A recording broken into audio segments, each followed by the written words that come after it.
Hi everyone, welcome back to my channel. If you're watching me for the first time, my name is Lizzie. You're welcome to this channel, and today we are going to tie a little bridal gele. Just in case you don't know how to tie gele at all, you are at the right place.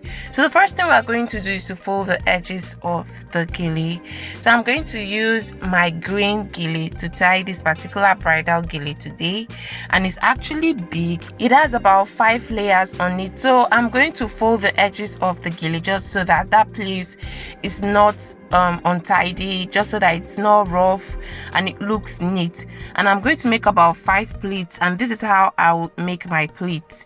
Next off, I'm going to trace the pleats down on the left hand side and also on the right hand side of the gele.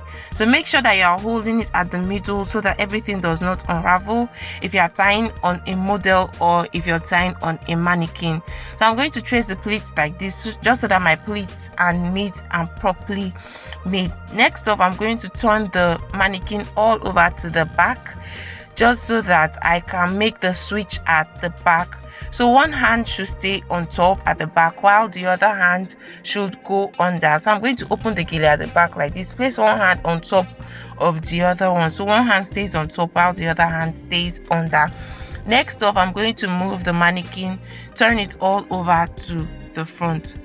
So the rule for this particular gele is 80-20. One hand of the gele has to be short while the other hand of the gele has to be long.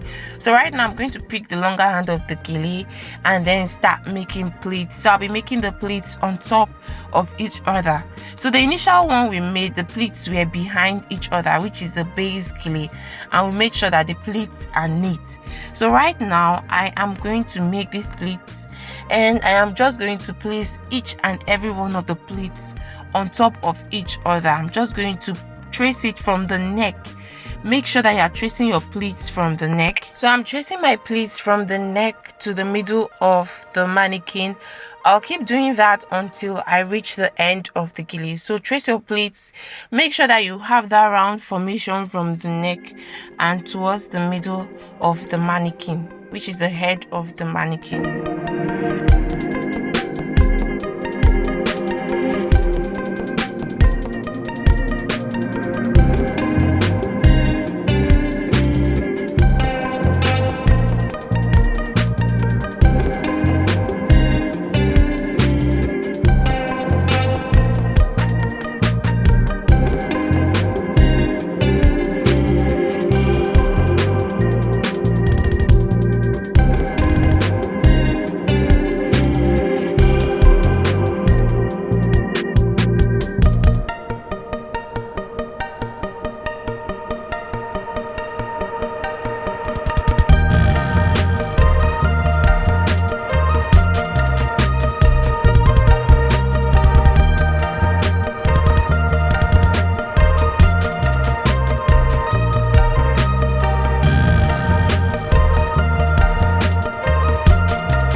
So guys, while I make my pleats, I'm going to move over to the middle of the head of the mannequin, and I am going to trace the pleats just so that I don't lose any pleat at all.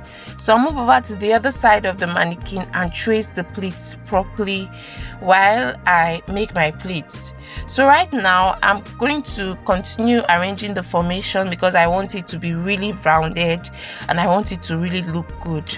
I really do love this particular style because it never ever goes out of style. It's always classy for a bride, be it a full round gele or a half round gele. You never get it wrong. It always comes out really beautiful. So I'm going to continue the same process until I reach the end.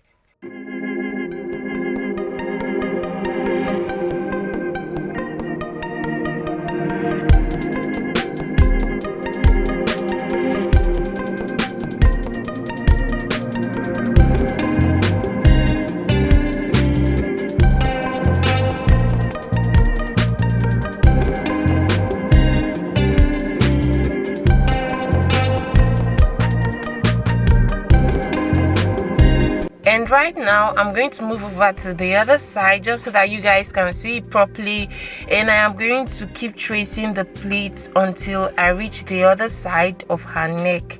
I'm just going to keep tracing it. Make sure that your pleats are standing on top of each other. And then when I'm done tracing the first 4 pleats, I'm going to move all over to the back and then knot it.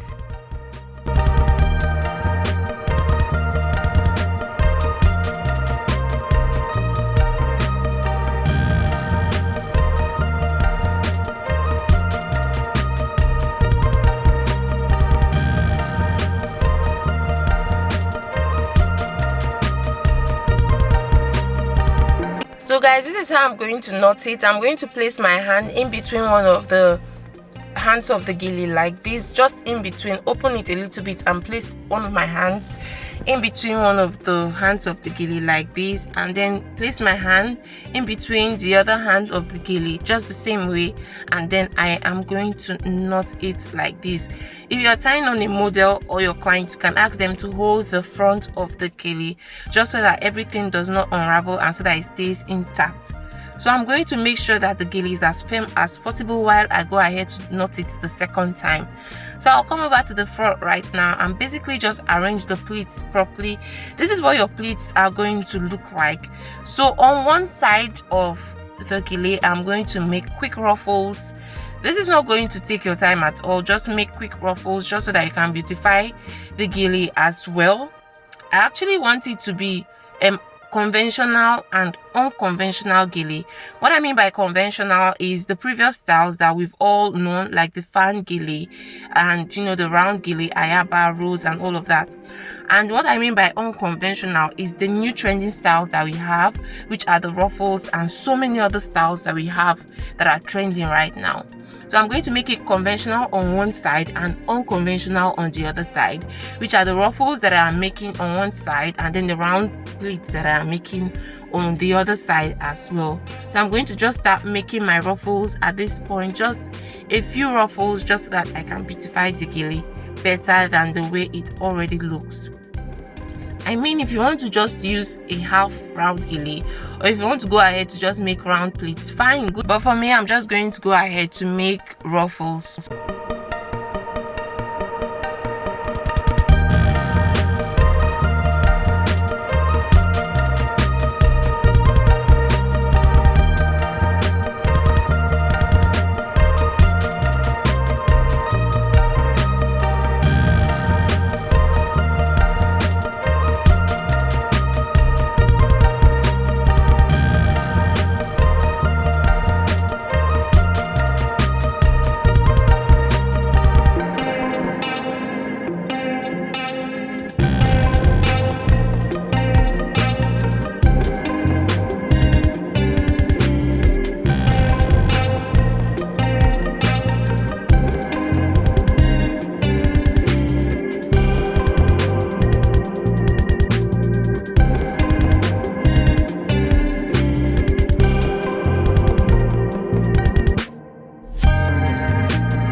So this is what we have at this point. So I'm going to start working on the sides of the gilly, which is actually looking absurd right now. So I'm going to start working on the sides of the gilly and just basically start tracing the pleats just so that everything looks good.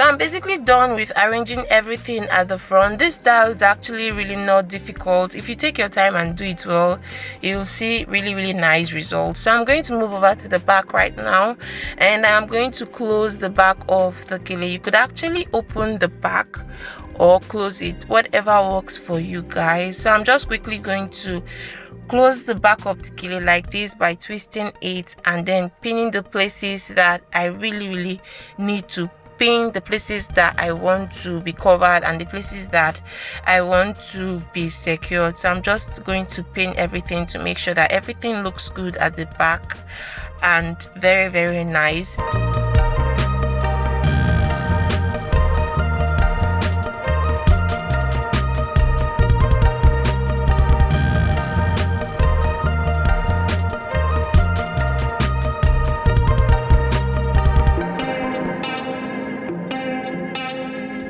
So I'll move over to the front to arrange the pleats properly, and then every excess that I have, I'll move it over to the other side of the neck of the mannequin and then just pin everything down. You can pin it once, you can pin it twice, as long as you're comfortable with what you have. But I am going to pin every excess. I want to drag the gele in a little bit just so that it's firm on the mannequin.